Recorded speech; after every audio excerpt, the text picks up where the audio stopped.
জায়গায় জায়গায় আল্লামা দেলোয়ার হোসেন সাইদি রহমতুল্লাহ আলাইহির ছবি। আমার বুঝতে বাকি নাই, শুধু বাংলাদেশে না, তাদেরকে সারা দুনিয়ার জন্য আল্লাহ কবুল করে ফেলেছে। বলেন আল্লাহু আকবার। আপনারা তো জিততে পারেন না, তারা জিতে গেছে। মন গড়া বিচার চলবে না, এ কথা কি আমার না কোরআনের? সূরা মায়েদা ৪৯ নং আয়াত খুলেন।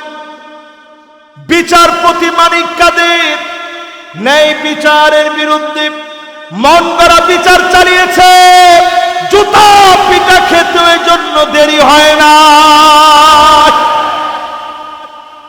তারে যেভাবে নাস্তা খাওয়াইছে সিলেটে,